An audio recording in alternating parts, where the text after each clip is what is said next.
आज की इस खास चर्चा में आप सबका स्वागत है। हम आज डेविड जे श्वार्ट्ज की एक बहुत ही प्रभावशाली किताब है the magic of thinking big, उसकी कुछ मुख्य विचारों पर थोड़ी गहराई से बात करेंगे। नमस्कार। हमारे पास इस किताब का एक हिंदी सारांश मौजूद है और हम कोशिश करेंगे कि इसी स्रोत के आधार पर आत्मविकास और सफलता से जुड़े जो इसके जरूरी सूत्र हैं उनको समझें। बिल्कुल। और आज हमारा लक्ष्य है ये जानना कि इस किताब के हिसाब से क्या वाकई अपनी सोच का दायरा बढ़ाकर बड़ी सफलता और एक गहरी संतुष्टि पाई जा सकती है। हाँ, और ये देखना भी मजेदार होगा कि 1959 में लिखी गई किताब के सिद्धांत मतलब आज की इतनी तेज दुनिया में भी कितने काम के हैं। सही बात है। ये सवाल हमेशा रहता है कि क्या कुछ विचार समय के साथ भी उतने ही प्रासंगिक रहते हैं। बिल्कुल। और सेल्फ हेल्प की दुनिया में तो ये किताब एक क्लासिक मानी जाती है। तो चलिए इसी मूल सवाल से शुरू करते हैं। क्या हमारे सोचने का तरीका सच में हमारी हकीकत को, हमारी दुनिया को बदल सकता है? आइए जरा इसे खोलकर देखते हैं। हाँ, जरूर। और देखा जाए तो यही इस किताब का एकदम सेंट्रल आइडिया है। मतलब सारी बात यहीं से शुरू होती है। किताब का सबसे बुनियादी और शायद सबसे ताकतवर विचार है बड़ी सोच की शक्ति। हमारा स्रोत यानी ये सारांश साफ कहता है कि छोटी सोच या कहें संकुचित सोच वो इंसान को जैसे बांध देती है, लिमिट कर देती है। और इसके उलट जब कोई बड़ा सोचने लगता है तो सिर्फ उसके विचार नहीं बदलते बल्कि उसके काम, उसके एक्शन भी बदलते हैं। और इसी बदलाव से कहते हैं कि बड़े अवसर दरवाजे पे दस्तक देते हैं। सुनने में तो ये बहुत अच्छा लगता है, पर असल में इसका मतलब क्या है? ये बड़ी सोच काम कैसे करती है? देखिए, यहाँ ना मनोवैज्ञानिक पहलू बहुत जरूरी है। हमारी जो मान्यताएं हैं, हमारे विश्वास, वो एक तरह से हमारे दिमाग के लिए जैसे कोई ऑपरेटिंग सिस्टम होता है ना, वैसे काम करते हैं। अच्छा, ऑपरेटिंग सिस्टम की तरह। हाँ, वो तय करते हैं कि हम क्या मुमकिन मानते हैं और क्या नामुमकिन। जब कोई व्यक्ति सच में ये मानने लगता है कि वो बड़े लक्ष्य हासिल कर सकता है, अब चाहे वो करियर में कोई बड़ी छलांग हो या कोई मुश्किल स्किल सीखना हो या अपनी पर्सनल लाइफ में कुछ बड़ा बदलना हो, तो उसका दिमाग उन संभावनाओं और रास्तों को पहचानने लगता है जिन्हें शायद वो पहले देख ही नहीं पा रहा था। वो रास्ते हो सकता है हमेशा से वहीं थे, पर वो छोटी सोच का फिल्टर लगा था ना, इसलिए नजर नहीं आ रहे थे। अच्छा, तो ये सोच एक तरह का फिल्टर बन जाती है। मतलब हम दुनिया को वैसे नहीं देखते जैसी वो है, बल्कि वैसे देखते हैं जैसे हम खुद हैं या जैसा हम सोचते हैं कि हम देख सकते हैं। बिल्कुल सही पकड़ा। ये विश्वास ही है जो अवसरों के लिए जमीन तैयार करता है। और यहाँ मजेदार बात यह है कि ये सिर्फ पॉजिटिव सोचने या उम्मीद रखने भर की बात नहीं है। हाँ। ये इस बारे में है कि कैसे हमारा गहरा विश्वास हमारे व्यवहार को, हमारे एक्शन को बदलता है। जो लोग बड़ा सोचते हैं वो ज्यादा सवाल पूछते हैं, वो ज्यादा कोशिश करते हैं, वो ज्यादा सीखते हैं और मुश्किल आने पर जल्दी हार नहीं मानते। उनका ये व्यवहार ही अवसरों को अपनी तरफ खींचता है या यूं कहें कि नए अवसर बनाता है। ये तो काफी गहरी बात है। मतलब सोच सिर्फ दिमाग में घूमने वाला कोई ख्याल नहीं है, बल्कि एक एक्टिव फोर्स है जो हमारे कामों को डायरेक्शन देती है। हाँ। और शायद इसी सोच से जुड़ा है किताब का दूसरा अहम पॉइंट, आत्मविश्वास। हाँ, बिल्कुल, आत्मविश्वास का निर्माण। स्रोत तो इसे सफलता का सबसे बड़ा मूल मंत्र कहता है। ये आइडिया कि खुद पर यकीन करके नामुमकिन सी लगने वाली चीजों को भी मुमकिन बनाया जा सकता है, ये इस किताब के बिल्कुल केंद्र में है। लेकिन सवाल फिर वही, ये आत्मविश्वास आता कहाँ से है? खासकर तब जब हमारे आसपास या शायद हमारे अपने ही मन में शक और डर भरे हों। यही तो असली चुनौती है। हम सब चाहते हैं कि हम कॉन्फिडेंट रहें, लेकिन उसे बनाए रखना या मुश्किल वक्त में उसे जगाना वो आसान नहीं होता।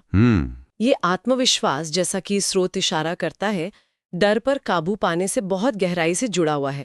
सारांश के मुताबिक किताब के चैप्टर 3 में डर को सिर्फ महसूस करने की बात नहीं है, बल्कि उसे पहचानने और उससे लड़ने के तरीकों पर भी बात की गई है। अच्छा। डर लगना तो नेचुरल है, ये कोई कमजोरी नहीं है, लेकिन किताब इस बात पर जोर देती है कि डर को समझा जाए, उसका एनालिसिस किया जाए और फिर उसका सामना करने के लिए छोटे ही सही पर कदम उठाए जाएं। और डर से जोड़ा एक बहुत ही यूनिक सा शब्द भी है स्रोत में, चैप्टर 2 में, बहाना बनाने की बीमारी या एक्सक्यूसाइटिस।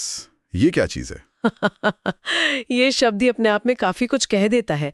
एक्सक्यूसाइटिस मतलब बहाने बनाने की आदत, जिससे किताब एक बीमारी की तरह देखती है। बीमारी? हाँ, ये वो अंदर की आवाजें हैं जो हमें एक्शन लेने से रोकती हैं।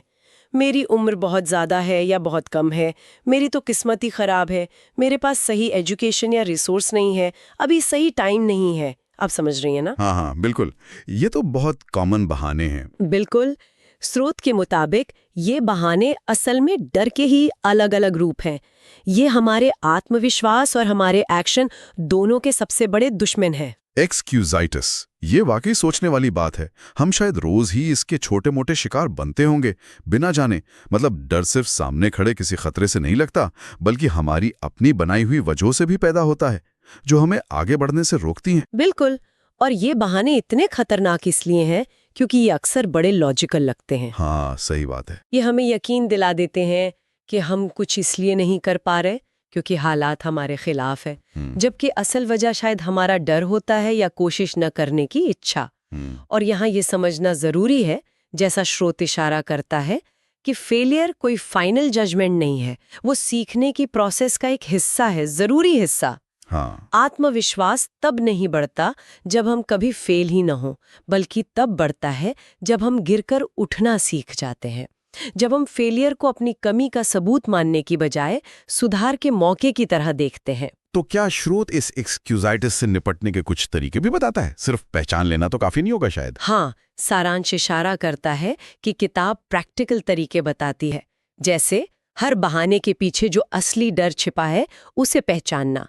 हो सकता है अपनी सेहत का बहाना बनाने वाला व्यक्ति असल में फेल होने से डरता हो। अच्छा। या शायद सही समय नहीं है कहने वाला व्यक्ति असल में आलोचना से डरता हो। स्रोत बताता है कि किताब ऐसे डर का विश्लेषण करने और फिर छोटे ठोस कदम उठाकर उसका सामना करने पर जोर देती है, एक्शन लेने पर।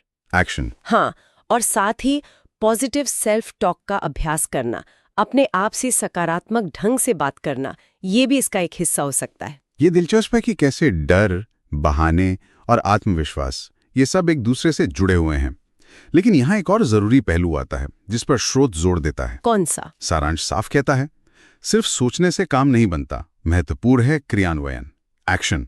मतलब आप कितना भी बड़ा सोच लें, कितना भी कॉन्फिडेंस महसूस कर लें, अगर आप कुर्सी से उठकर कुछ करते नहीं तो नतीजा जीरो। एकदम सही कहा। और यही बात इस किताब को सिर्फ एक अच्छा महसूस कराने वाली किताब से ज्यादा बनाती है। ये एक्शन पर फोकस करती है। स्रोत बताता है कि किताब बड़े लक्ष्यों को सिर्फ सोचने या चाहने की बात नहीं करती, बल्कि उन्हें हासिल करने के लिए छोटे छोटे कामों की योजना बनाने पर जोर देती है। अच्छा, प्लानिंग, छोटे स्टेप्स। हाँ, बड़े सपने को छोटे मैनेजेबल स्टेप्स में तोड़ना, ये शायद सफलता का एक और बहुत अहम सूत्र है। लेकिन यहीं पर एक और कनेक्शन बनता है ना, अगर हमें एक्शन लेना है, योजना बनानी है, तो हमें क्रिएटिव भी होना पड़ेगा। क्या स्रोत इस बारे में कुछ कहता है? हाँ बिल्कुल। यहीं पर चैप्टर 4 यानी क्रिएटिव थिंकिंग, रचनात्मक सोच का रोल आता है, जिसका जिक्र स्रोत में है। बड़ी सोच का मतलब सिर्फ बड़े लक्ष्य रखना नहीं है, बल्कि उन लक्ष्यों तक पहुंचने के नए और बेहतर रास्ते खोजना भी है। बड़ी सोच हमारी क्रिएटिविटी को जगाती है। जब आप बड़ा सोचते हैं तो आप पारंपरिक समाधानों से आगे देखने लगते हैं। आप पूछते हैं इसे और कैसे किया जा सकता है। आप मुश्किलों को रुकावटों की तरह नहीं, बल्कि हल की जाने वाली पहेलियों की तरह देखते हैं।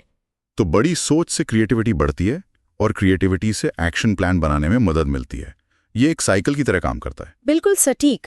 क्रिएटिव सोच हमें प्रॉब्लम के नए सॉल्यूशन खोजने में मदद करती है और एक साफ एक्शन प्लान बनाने में भी। और जब आपके पास एक रोड मैप होता है, भले ही वो छोटे कदमों का बना हो, हाँ, तो शुरू करने का डर भी कम हो जाता है, क्योंकि अब लक्ष्य सिर्फ एक धुंधला सा सपना नहीं रहता, बल्कि हासिल किए जा सकने वाले छोटे छोटे माइलस्टोन बन जाता है। ये शायद उस एक्सक्यूसाइटिस को भी कमजोर करता है, क्योंकि अब आपके पास पता नहीं कहाँ से शुरू करूं वाला बहाना नहीं रहता। समझ गया। मतलब बड़ी सोच हमें दिशा दिखाती है, क्रिएटिविटी रास्ते सुझाती है, और एक्शन प्लान हमें उन रास्तों पर चलने का हौसला और तरीका देता है।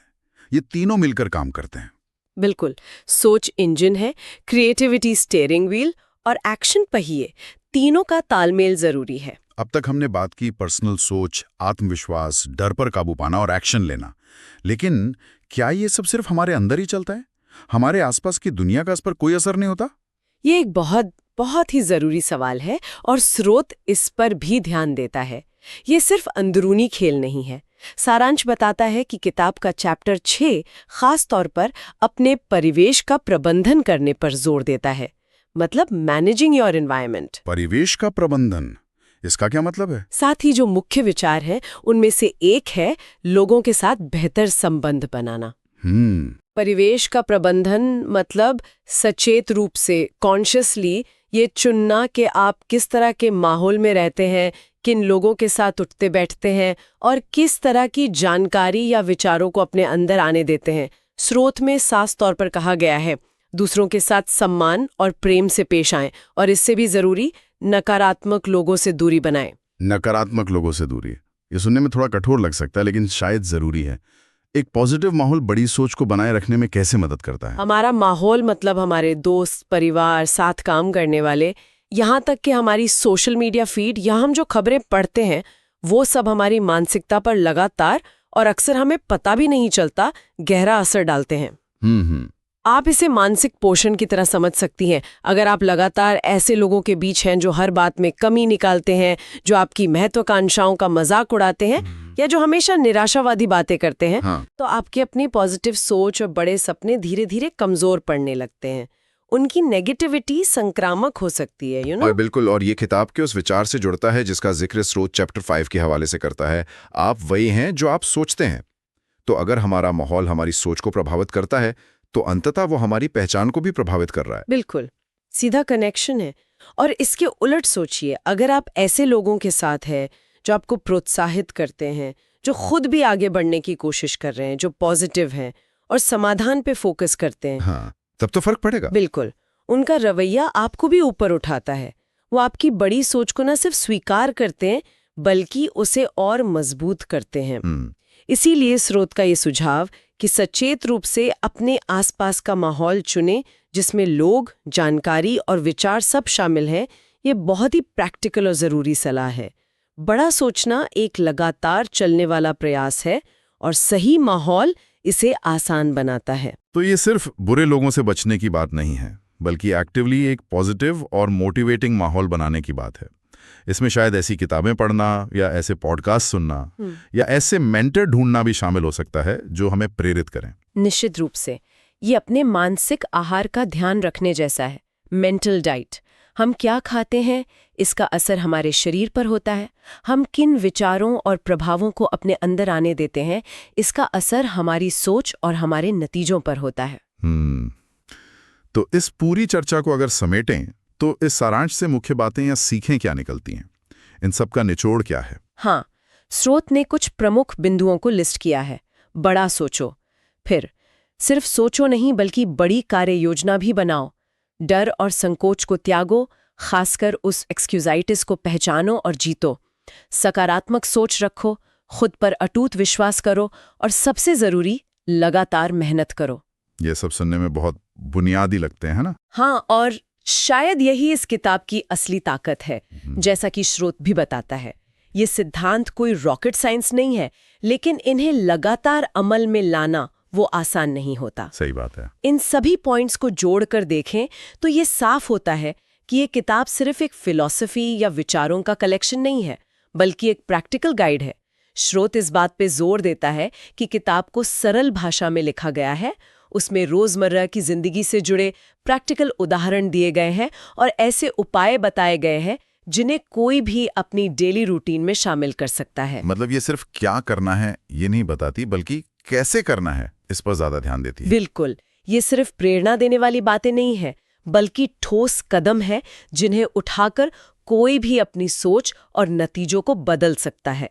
ये एक तरह का एक्शन प्लान है सेल्फ इम्प्रूवमेंट के लिए। और स्रोत के अनुसार ये किसके लिए सबसे ज्यादा उपयोगी है? कौन इसे इस्तेमाल कर सकता है? सारांश कहता है कि ये उन सभी के लिए है जो आत्म सुधार में यकीन रखते हैं, चाहे वो स्टूडेंट्स हों जो अपने एकेडमिक गोल्स पाना चाहते हैं, या बिजनेस वाले या नौकरी पेशा लोग हों जो अपने करियर में आगे बढ़ना चाहते हों, नए एंटरप्रेन्योर हों जो अपना सपना पूरा करना चाहते हों, या फिर कोई भी आम इंसान जो बस अपनी जिंदगी में पॉजिटिव बदलाव लाना चाहता हो और अपनी क्षमता का पूरा इस्तेमाल करना चाहता हो। इसकी अपील बहुत बहुत वाइड है। ऐसा लगता है क्योंकि इसके सिद्धांत किसी एक खास एरिया तक लिमिटेड नहीं है, बल्कि जिंदगी के हर पहलू पर लागू होते हैं। एकदम, क्योंकि ये बुनियादी ह्यूमन साइकोलॉजी और व्यवहार पर आधारित हैं। बिल्कुल। आप चाहे इम्तिहान की तैयारी कर रहे हों, टीम लीड कर रहे हों, कोई आर्ट सीख रहे हों या अपनी हेल्थ सुधार रहे हों, बिल्कुल। बड़ा सोचने की क्षमता, आत्मविश्वास बनाने का हुनर, डर पर काबू पाने की तकनीक, प्लानिंग का महत्व और पॉजिटिव माहौल की शक्ति, ये सब हर जगह काम आते हैं। तो इस संक्षिप्त विश्लेषण से हमने देखा कि डेविड श्वार्ट्ज की किताब the magic of thinking big का सार, जैसा हमें इस हिंदी सारांश से पता चला, ये सुझाव देता है कि बड़ा सोचना कोई जादू की छड़ी नहीं है, नहीं, बिल्कुल नहीं। बल्कि एक व्यवस्थित, सीखा जा सकने वाला तरीका है। इसमें कई चीजें शामिल हैं। अपने विश्वासों को बदलना, आत्मविश्वास बढ़ाना, डर और बहानों को पहचान कर उन पर काबू पाना, क्रिएटिव ढंग से सोचना, ठोस प्लान बनाना, उस प्लान पर लगातार काम करना और अपने आसपास के माहौल को कॉन्शियसली मैनेज करना। ये एक पूरी प्रक्रिया है, सिर्फ एक विचार नहीं। हाँ, और स्रोत का जो अंतिम निष्कर्ष है वो भी इसी तरफ इशारा करता है। वो कहता है कि ये पुस्तक सकारात्मक सोच, आत्मविश्वास निर्माण और योजनाबद्ध कार्य की कला सिखाती है। ये सिर्फ सिद्धांत नहीं बताती, बल्कि उस कला को डेवलप करने के प्रैक्टिकल रास्ते भी दिखाती है। ये एक तरह का मेंटल टूल किट है जिसे कोई भी इस्तेमाल करना सीख सकता है। ये वाकई हैरान करने वाली बात है कि 6 दशक से भी ज्यादा पुरानी किताब के ये विचार आज भी न सिर्फ प्रासंगिक हैं, बल्कि शायद पहले से भी ज्यादा जरूरी हो गए हैं आज की इस कॉम्प्लेक्स और कॉम्पिटिटिव दुनिया में। और इसी आधार पर एक सोचने लायक सवाल उठता है जो सीधे स्रोत के चैप्टर 5 के विचार "आप वही हैं जो आप सोचते हैं" से जुड़ता है। अगर हमारी सोच ही धीरे धीरे हमारी पहचान बन जाती है, हमारे कैरेक्टर का हिस्सा बन जाती है, तो हम आज इस पल में सचेत रूप से अपनी पहचान को किस दिशा में गढ़ रहे हैं? क्या हम अपनी सोच को बस यूं ही डिफ़ॉल्ट मोड पर बाहरी हालात या पुरानी आदतों के हिसाब से चलने दे रहे हैं? या हम एक्टिवली जानबूझकर उसे बड़ी संभावनाओं, बड़े विश्वासों और बेहतर नतीजों की ओर ले जाने की कोशिश कर रहे हैं? ये सोचने और आत्ममंथन करने का विषय है हम सब के लिए। बहुत ही गहरा और जरूरी सवाल छोड़ा है आपने। हमारी सोच सिर्फ हमारे कामों को ही नहीं, बल्कि अंततः हम कौन हैं इसे भी आकार देती है। इस पर जरूर विचार किया जाना चाहिए।